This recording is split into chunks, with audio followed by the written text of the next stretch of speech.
Salam sejahtera untuk kita semua. Pelajaran Sekolah Sahabat dengan tema utama Misi Allah, Misi Saya. Pelajaran ke-10, Misi kepada yang belum dijangkau, bagian pertama. Senin, 4 Desember, Paulus di Areopagus.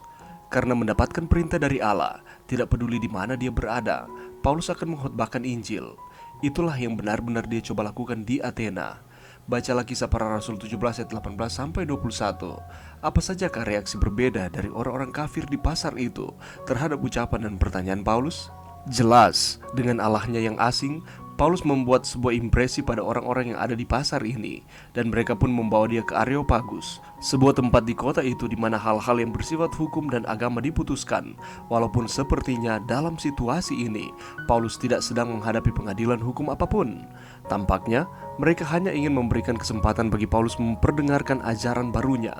Adalah sukar bagi mereka untuk mengabaikan kefasihan, minat, dan kecerdasan dari Paulus, bahkan jika dia mempromosikan ide-ide yang tampaknya aneh bagi orang-orang ini. Kisah Para Rasul 17 ayat 21 menyatakan bahwa orang-orang Athena ini tidak melakukan apapun selain memperbincangkan dan mendengarkan ide-ide baru. Apakah Lukas sedang menuduh mereka karena kemalasan mereka? Kemungkinan tidak. Sepertinya dia sedang menunjukkan bahwa mereka itu adalah para pemikir dan ahli debat yang berpengalaman. Lagi pula, seperti yang kita tahu, Yunani menghasilkan orang-orang seperti Socrates, Plato, Aristoteles, para filosof yang memiliki pengaruh sampai saat ini. Selama berabad-abad, Athena dianggap sebagai pusat pemikiran filsafat dan intelektual. Walaupun beberapa di antara para pemikir ini bukan ateis, tentu saja bukan dalam pengertian ateis seperti yang kita pikirkan saat ini. Banyak gagasan filosofis mereka yang secara radikal berbeda dengan ajaran-ajaran dari kekristenan.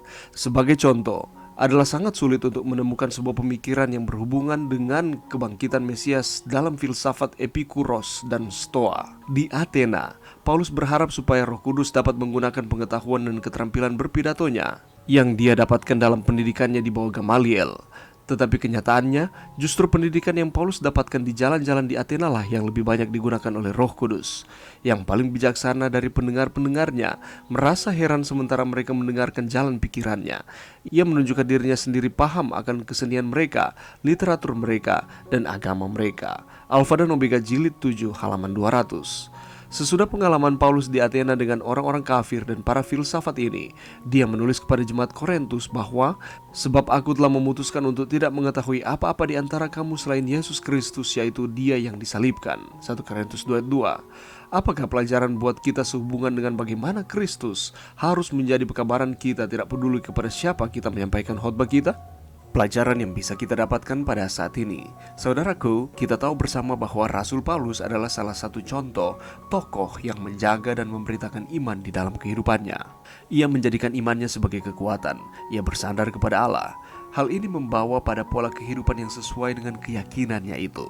Dan kalau kita melihat di dalam pelajaran kita, di dalam Kisah Para Rasul 17 ayat 16-34, Rasul Paulus bersedih karena di Athena ia melihat begitu banyak patung berhala.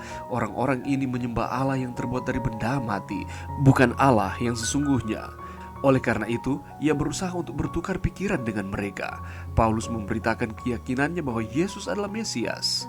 Tetapi ada orang-orang yang tidak menerima akan ajaran dari Paulus ini. Mereka kemudian membawa Paulus pada sidang rakyat di Areopagus untuk menjelaskan dan mempertanggungjawabkan ajarannya. Dan apa yang dilakukan oleh Rasul Paulus? Paulus menggunakan cara berpikir orang Athena yang suka menyembah banyak patung untuk menjelaskan keyakinannya. Paulus memberitakan Allah Maha Kuasa yang tidak dikenal oleh orang-orang Athena, sebab ialah Sang Khalik pencipta bumi dan isinya. Dia yang menciptakan manusia, Dia yang memberikan kebaikan-kebaikan di dalam kehidupan manusia. Mereka perlu memahami Tuhan dan percaya kepadanya, dan ini yang dinyatakan Paulus kepada orang-orang di Athena ini.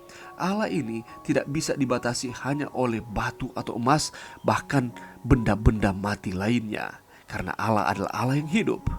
Akhirnya Paulus menyerukan agar orang-orang Athena ini bertobat. Allah menyatakan kuasanya dengan membangkitkan Kristus dari antara orang mati. Yesus pernah datang ke dunia. Dia mati untuk manusia dan Dia telah bangkit. Orang-orang Athena mengejek keyakinan Paulus ini sebagai suatu kesalahan. Namun penjelasan Paulus itu membuat beberapa orang menjadi percaya kepada Yesus Kristus. Dan dengan demikian, dan jelaslah bahwa kebenaran tentang Yesus sebagai Mesias mampu membuat orang-orang di Athena ini banyak yang bertobat.